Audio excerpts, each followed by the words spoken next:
Chief minister আছি, আমি একটা পার্টিও বিলংস করি, কিন্তু আপনাদের কাছে এসছি যদি বলেন as a chief minister, as a elder sister এবং আপনাদের আন্দোলনের সমব্যথী এবং সমসাথী।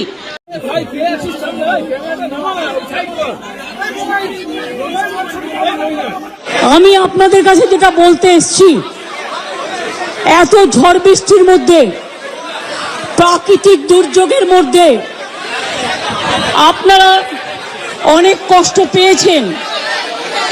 আর কষ্ট না করে যদি আপনারা কাজে ফিরতে চান, আমি আপনাদের প্রতিশ্রুতি দিচ্ছি, আপনাদের ডিমান্ডগুলো আমি কথা বলে সহানুভূতির সাথে আমি স্টাডি করব, আমি অফিসারদের সাথে কথা বলবো।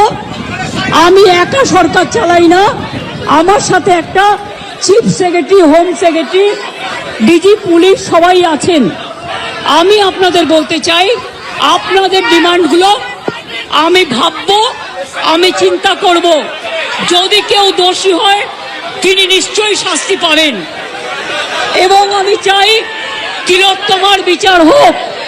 আমি সিবিআইকে অনুরোধ করব যত তাড়াতাড়ি বিচার হোক, এমনকি 3 মাসের মধ্যে তারা যেন ফাঁসির অর্ডার দেয়।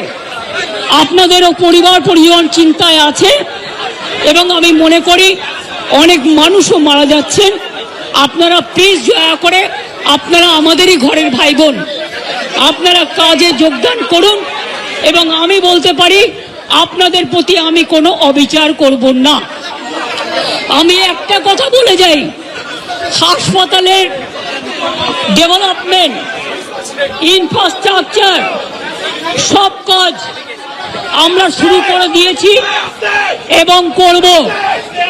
আমি সব হসপিটালের রোগী কল্যাণ সমিতিতে আমি প্রত্যেকটা একদম রাজ্য থেকে শুরু করে সব মেডিকেল কলেজ এবং মাল্টি সুপার হসপিটাল, যত রোগী কল্যাণ সমিতি আছে, আমি প্রিন্সিপালদের চেয়ারম্যান করব এবং তাতে জুনিয়র ডাক্তারও মেম্বার থাকবে।